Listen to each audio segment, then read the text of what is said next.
Ladies, gentlemen, it's not obvious why a guy who is called Liechtenstein, who grew up in Liechtenstein, and who still lives in Liechtenstein should have a perspective about impact investing in emerging markets. Against this background, I would like to thank Sir Ronnie and the organizers of this conference for having invited me to speak about impact investing in emerging markets. Let me kick off with a little bit of background, also about LGT, the family business that I've looked after for the last 12 years. LGT is a global private banking and asset management business that has investment management as its core competence. Today, we manage a bit over $200 billion in client assets with 3,200 people that are spread across 25 plus offices. We generate about 1.8 billion in revenues and well over 300 million in profits. We had a strong momentum now for a while, doubling our client assets over the last 5.5 years, tripling them over the last 10. On the investment side, our strongest asset category is private equity, where we have roughly 30 billion invested. Our impact investing efforts, we have started 10 years ago. The broader purpose of LGT is to create value for our clients, of course, our shareholder, our employees, but also importantly, for the broader society and the environment. To live up to our purpose and to be successful, it has been important and will continue to be important to align our investment and our business strategies along the big mega trends that, in my opinion, are global in nature, typically run over decades rather than years, and have strong implications on the broader political and economic picture. One important megatrend that we have all observed for decades is the rise of the emerging markets, led very much by the rise of Asia. At LGT, we have pushed our efforts in Asia hard, and today almost a third of our client assets come from the region. Emerging markets are, of course, very diverse, and unfortunately, not all are developing well, but they will continue to win share across many dimensions. Emerging markets have been a big beneficiary from a second important megatrend, the growing importance of new technologies and new technology-driven business models. A large share of the value creation and value destruction over the last 5 years globally has been driven by new, often disruptive companies that have been excellent in exploiting these new technologies. A good number of those new businesses have developed in emerging markets. While China has been particularly successful, we have also seen great new companies emerge here in India, in Latin America, and in Africa. This is not a coincidence. This is in itself a trend, an emerging trend. What drives this trend? New technologies have significantly reduced the transaction costs in emerging markets, facilitating new business models that allow us now to include the lower income classes in the economic development in a broader and more effective way than ever before. Think about the ability to access information and computing power, to communicate, or to run payment and collection systems. All these aspects and many more have completely changed for the better in emerging markets. The young talents today are inspired gladly by entrepreneurship, not just in the Silicon Valley, but also in Sao Paulo, in Munich, in India, in Africa, really around the globe. What does that mean? for an investor with a global perspective? Should I put more of my chips into the Silicon Valley, where there are already 2,000 plus other VCs? Or should I put some more of my chips into Bangalore, into São Paulo? We at LGT have carefully but gradually increased our efforts in the emerging markets. Al Gore, congratulations for this wonderful speech, has masterfully covered a third important megatrend, the ever-growing pollution. That is not only changing our climate, our landscapes, our flora and fauna, as we have heard, our diseases. It's also changing increasingly rapidly our legislation, our behaviors, our businesses, and the broader economies. At LGT, we promote a stronger environmental engagement, and we want to invest with the winners of this trend and divest the losers. The winners provide compelling and economic solutions to the environmental challenges, while the losers contribute still to the rising level of pollutions in an unnecessary way.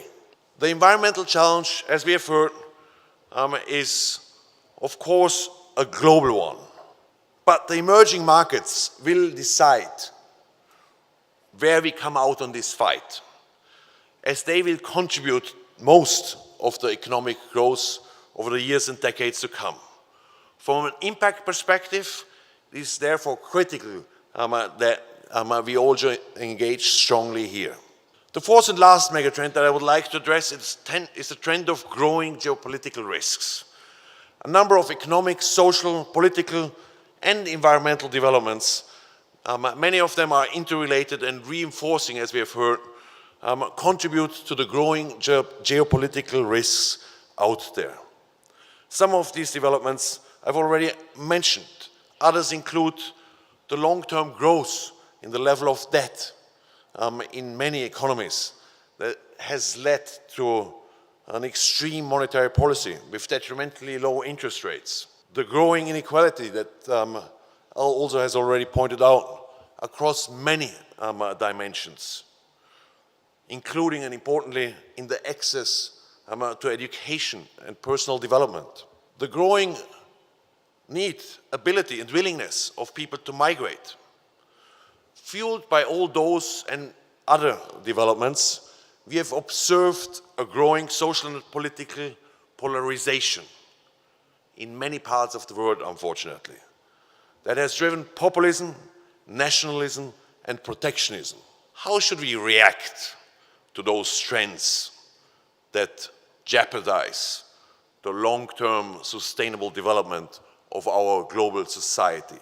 We don't just want to sort of observe and complain, but we want to engage in a responsible and clever way at the political level, where the rules of the game are being defined, and a lot needs to be to change there. But business then displays the game, and how we play the game has huge impact. To improve LGT's social and environmental footprint, we have integrated the impact dimension, this very important dimension, across all our activities, processes, decision-making processes. All our suppliers and external asset managers are subject to an ongoing ESG evaluation and discussion, a big leverage point. To promote and to integrate the impact dimension and thinking in our, but also importantly in our clients' investment decisions, we have developed an ESG rating methodology that assesses all securities according to the ESG footprint of the underlying organizations. We have also, over the years, adapted our client advice and our client offering to better reflect our impact convictions. In the context of our client offering, the Formula One sort of product and activity with regards to impact is our private equity impact investing effort that we have developed over the last 10 years, with the intention to combine strong value creation with very significant and measurable social and environmental impact. Next year, in the first half, we will go out and raise substantial funds that will give investors exposure to our existing portfolio that is very attractive and exciting. And that will account for about half of the money that we are raising.